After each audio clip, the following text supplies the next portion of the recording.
各位观众、各位听众、各位网友、各位朋友，大家好，欢迎来到我的频道派 TV。今天是纽约时间2020年9月25号，星期五。纽约市的死亡人数是23780人，确诊人数是245715人，死亡率是9.68%。纽约州的死亡人数是33090人，确诊人数是456922人，死亡率是7.24%。全美国的死亡人数是206300人，确诊人数是7094223人，死亡率是2.91%。恐惧指数是28.30，还可以。原油是40.29美元一桶，黄金是1871美元一盎司。小麦、大豆还有糙米的价格平稳。那么牛肉和瘦肉猪的价格在高位盘整。人民币对美元的兑换率是6块8毛6兑1美元。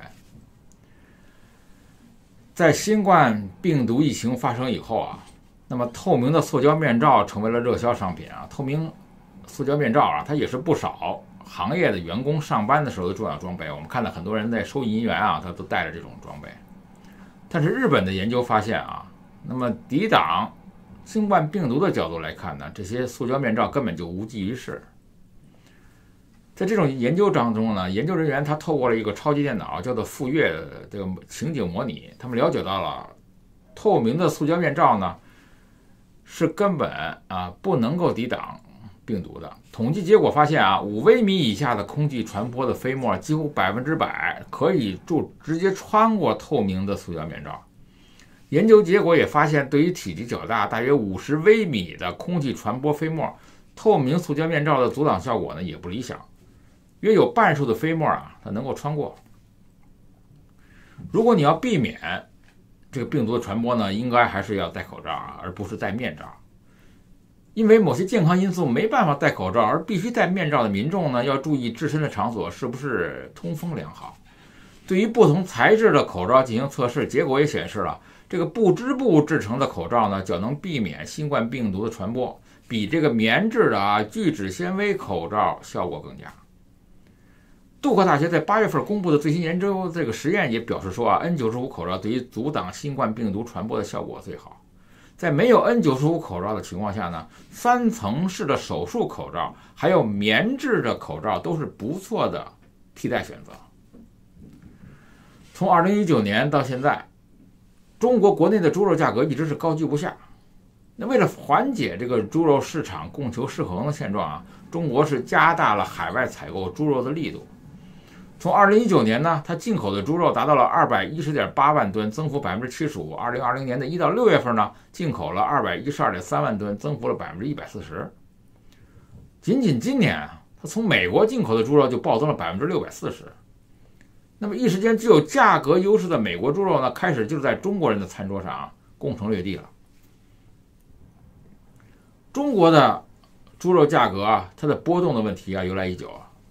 在多年的市场调整之下呢，以猪肉价格与生猪供应联动的猪周期呢，一度被视为影响中国猪肉价格变化的主要原因。那在2018年以前呢，猪肉价格发生短暂的涨涨跌跌是常态，但是呢，它涨价的周期呢也不会太长。每次涨价过后呢，猪肉价格都会在政府和市场的调整下回归正常水平，不会对于民众的生活造成太大影响。但是2019年后的中国的猪肉价格呢，却打破了这个正常的市场波动。猪肉价格开始了持续涨价，最高涨到过每公斤47元的高价。上半年中国全国的生猪出栏的均价呢，就是33.9元一公斤，同比上涨了137.10%。那么上半年的仔猪的均价是66.9元一公斤，上涨了164.8%。多方面的因素综合下呢，猪肉价格的上涨，而美国猪肉呢，它的价格优势呢非常明显。在美国，每公斤不需要7元人民币就可以买到1斤的猪肉，相差6倍还多的价格。相比之下呢，便宜太多了。美国的猪肉为什么这么便宜呢？那发达的农业和畜牧业的高科技呢，是造成这种现象的根本原因。美国本身就不仅是世界上最先进的农业生产国之一，还是全球最发达的畜牧业生产国。即使猪肉它不是美国的主流肉食，但是美国有强大的农业生产实力，所以美国的猪肉产量还是稳居世界第2。美国强大的农业实力它除了自身的地理优势以外呢，还和政府的补贴有直接关系。为了让种植户和养殖户的规模化运营，美国的政府每年都会拿出200亿美元进行补贴，而且美国在农业生产中还大规模的推广转基因的技术。在政府大手笔的扶持和补贴下，再加上转基因的技术支持，美国的玉米产量达到了世界产量的36%，大豆产量占世界大豆产量的34%，而玉米呢，就是猪最主要的饲料来源。而在中国它有限的土地拿来种植主粮来保障粮食安全了，而美国可以将更多的这个农产品给猪享用，而美国的谷物玉米价格低廉，在满足美国消费和出口的基础上呢，每年还有很多的玉米被用来发酵，制作乙醇汽油。中国呢占60%的高昂饲料成本，而美国的饲料成本仅占30%。在多年的技术革新之下呢，美国在包括了遗传基因学、营养学、喂养设备改进、医药服务和生猪养殖管理这方面呢，都有很大的技术提升。正常情况下培养出一只携带优良基因的种猪需要花费大概5年时间，成本大概在30万美元左右。在人工受精技术的应用下呢，美国有效提升了猪样的基因潜力和宰猪的后代数量。那么作为全球最大的猪肉生产国，中国的优质种猪呢，却只能依赖美国。而中国一头母猪平均每年只能提供15到16头商品的这个宰猪，而美国一头的母猪每年可以提供28到30头商品的宰猪，相差2倍的宰猪生产率，使得宰猪刚一出生，中国的成本就高于美国。同时在对付非洲猪瘟这种猪界头号杀手的瘟疫的时候呢，美国也有无可比拟的优势。美国的养猪大洲基本上都是在地广人稀的中部地区，而自然防疫条件十分良好，不用担心外部疾病输入的猪场。而为了进一步减少饲料运输这个生产费用美国的大型养猪场都建设在玉米生产集中的地区。美国生猪每长1斤肉大约需要消费1.9斤左右的玉米，饲料转化率1.9比1，而中国是3比1。美国猪吃得少又长得快，成本当然要比中国猪低得多，而且没有外部的疾病输入，那么美国养猪企业呢，不需要额外为防治猪瘟和口蹄疫药物、疫苗来付费。只要猪生得多就活得多，养猪自然就有优势。那么在防范内部疾病爆发方面呢，只有母猪场和断奶育肥猪场2种的美国养猪场。那么一栏到底的养殖流程呢，不仅能够有效减少猪混群和转舍导致的应激反应，还能减少不同环境的疾病污染和为猪舍清扫消毒的成本。美国养猪业的机械化程度也非常高，它的自动饮水、自动喂食、自动控制环境，在这些先进设备的辅助下呢，美国猪场管理人员只有1个人就可以对上千头猪实行精准化投喂，还有进行营养的供给。而且美国的养猪业巨头史密斯菲尔德可以获得较为容易的银行贷款和其他的资金来源，而巨型的企业呢，通过收购兼并方式扩大生产规模，掌握了养殖、屠宰、销售一条龙服务，所以它的猪肉产品在国际市场上呢更有竞争优势。所以针对中国的养猪业而言，今年不光是从美国进口大量的廉价猪肉，中国的养猪业也想借此机会呢，能借鉴美国的经验进行学习。理论上呢，在中国由于非洲猪瘟的影响，大量的养猪户退出了养殖业，也无形中给中国的大型的养殖业企业呢创造了机遇。疫情过后那么理论上看困扰中国多年的猪周期的问题呢，有望可以通过这次行业的巨变呢得到解决。很多的中国人他整天关注美国是每年有1.5万人死在枪口下，中国人有时候在指责和嘲笑美国人。那么中国人应该想一想，美国人为什么不抛弃枪呢？在枪的面前，任何富人穷人都一样，世界拳王冷血杀手美国总统也都一样，不过是血肉之躯。在枪的面前没有权贵。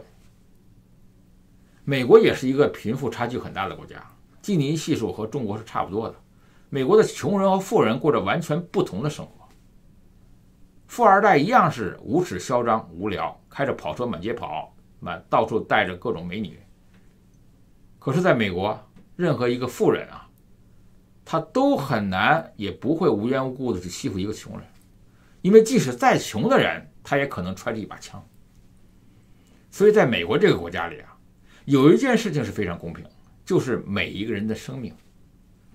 每一个人的生命在枪口面前是不值钱的。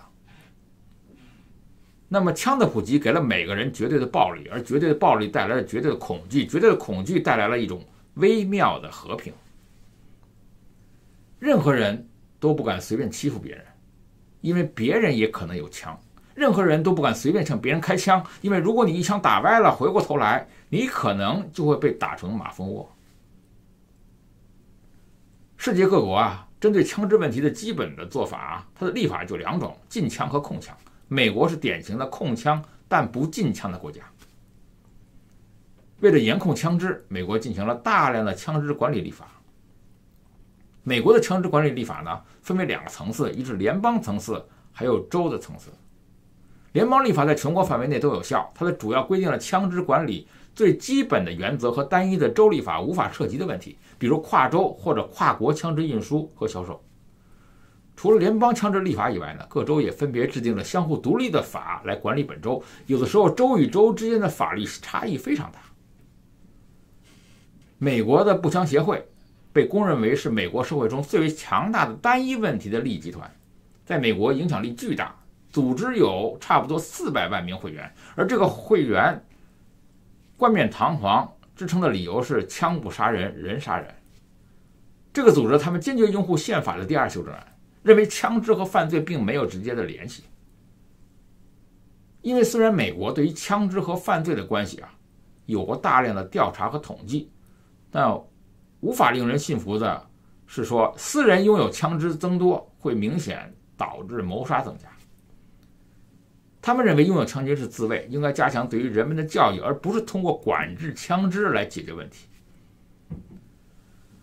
除了步枪协会的政治利益以外呢，美国当下有近3亿人口中有2亿多支枪械，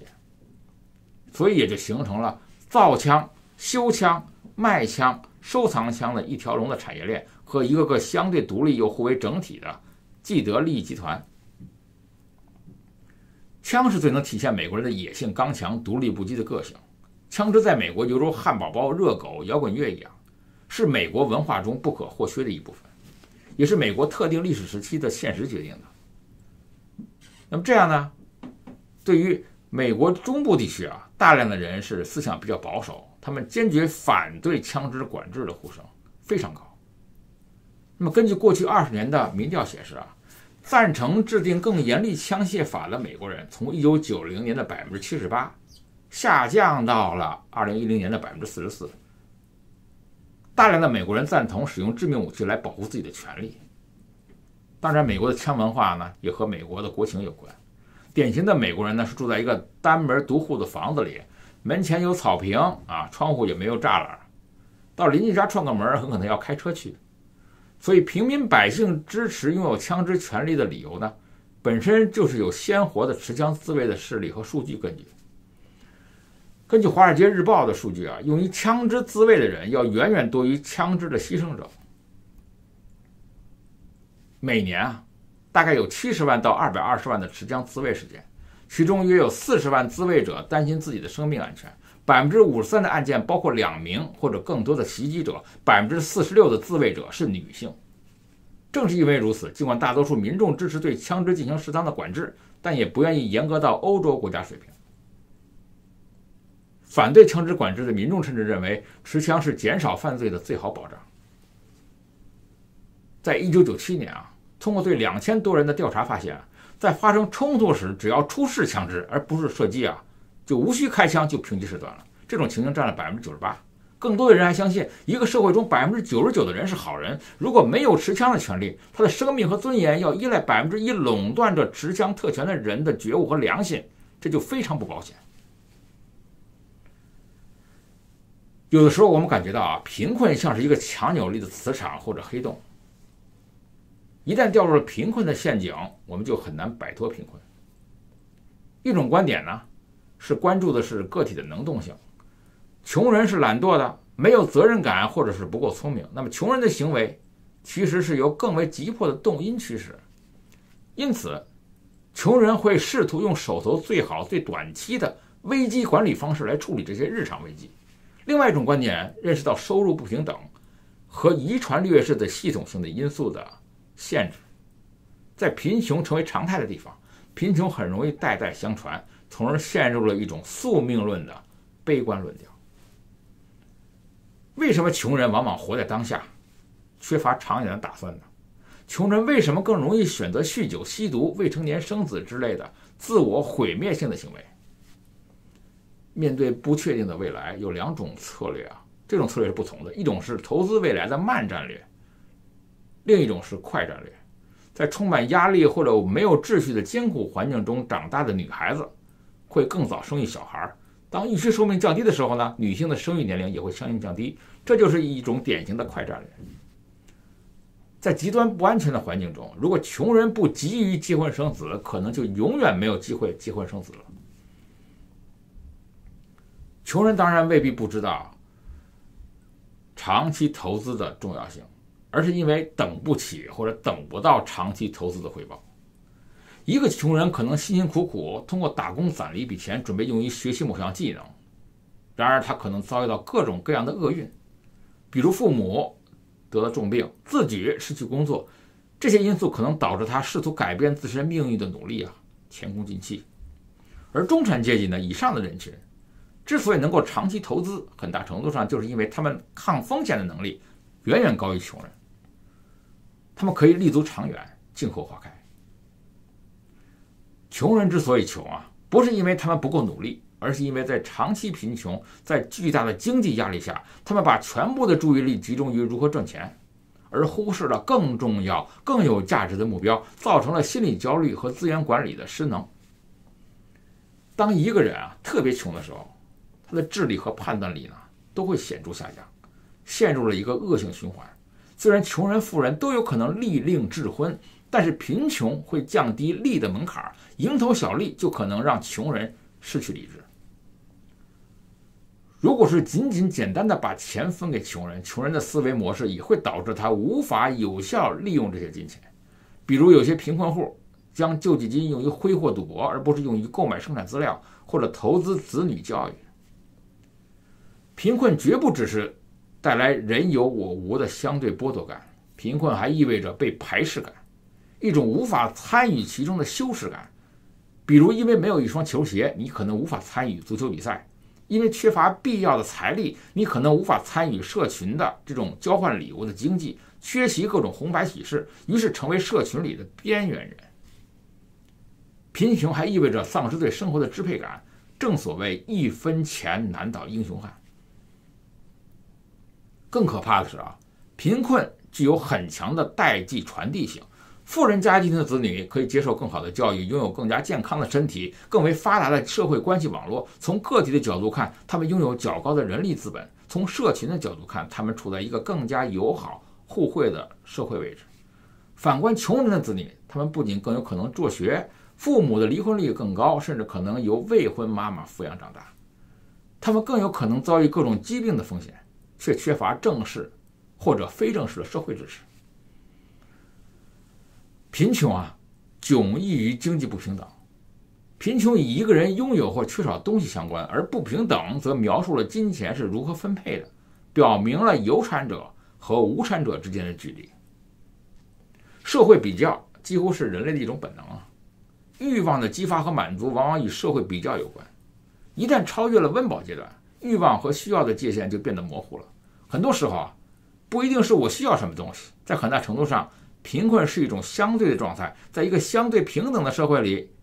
由于贫富差距小，对富人来说，那么可以看穷人的眼光是，穷人会认为贫穷不是难以忍受的，但是在不平等的社会里，穷人会以富人的生活方式作为参照系，即便实际生活水平比过去提高了，他们还是会心怀不满。大家回忆一下我们的父辈啊，在20世纪70年代，7毛钱、8毛钱的猪肉，他们一年可能也吃不了几次，但是即使现在猪肉贵了很多，他们可以天天吃，但是他们并不是在怀念当时的猪肉，而怀念的是当时相对平等的社会。即便在那个社会里，他们也是非常贫穷。在过去几十年里啊，美国这些发达国家的死亡率都在稳定的下降，但是在20世纪90年代起，美国的中年的白人的死亡率呢却上升了。死亡率上升的主要的集中在那些没有上过大学的白人男性群体，他们就是川普的铁票仓。死于心脏病和癌症的概率并不高，他们往往死于肝硬化、自杀、慢性病、麻醉剂、止痛药的过度使用，很大程度上就归因于主观上的社会攀比、收入差距扩大和社会阶层流动性固化，意味着这代人很可能是美国历史上第一代财富不及父辈的人，让他们有着强烈的相对剥夺感，所以他们才来支持川普。光靠经济发展啊，解决不平等的问题是不够的。要摆脱贫困，一个比较好的办法就是搬迁到相对富足或者平等的社区。那么撤离贫困社区的家庭中，孩子变成单身父母亲的概率更小，而在学校上学并考上大学的可能性更大，成年后的收入也更高。如果不能搬迁到更富裕的地区，那么还可以考虑搬迁到一个更平等的地区。搬迁到更好的社区绝非易事。事实上，底层的人们啊，能够维持住现在的住房，不被扫地出门就已经很庆幸了。通常情况下，一个人的房租不应该超过他收入的30%。对于低收入的人群来说，房租竟然占到了他们收入的70%乃至更高。这不仅让他们的生活难以为继，也意味着容错空间极小，稍有差池，比如一次不明智的购入，在巨大生计压力下呢，穷人往往会一次性的挥霍来释放压力，就可以让租客入不敷出，被房东驱除。驱除的后果是严重的，引发了各种多米诺骨牌效应。为了找到新住处，耽误工作，被老板解雇，生活雪上加霜，更加无力负担房租。更可怕的是，被房东驱赶会成为不良的信用记录，未来的租房更加困难，甚至租金也更高。根据2010年发布的一个研究报告显示啊，美国人幸福感的拐点啊，幸福感的拐点是75000美元。那一旦收入超过这个数字呢，金钱对于幸福感的正面作用就下降了。日益扩大的收入不平等碾碎了普通人的美国梦，却没有相应提高富人的幸福指数。那么结合当下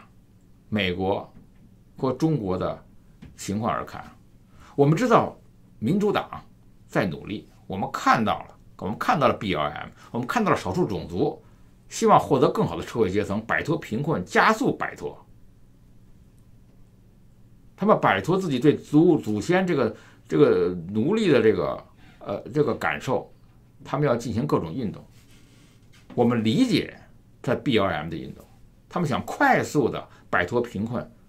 快速的摆脱不平等，快速的进到中产阶级。我们知道距离大选啊还差40天，不管是声称如果大选失利了不离开白宫的川普，还是现在正在被儿子坑爹坑得不轻的，而且同时被选民怀疑老年痴呆症初期的拜登，这2位老人家究竟谁能当选呢？让我们拭目以待吧。派 TV， 我们下次见。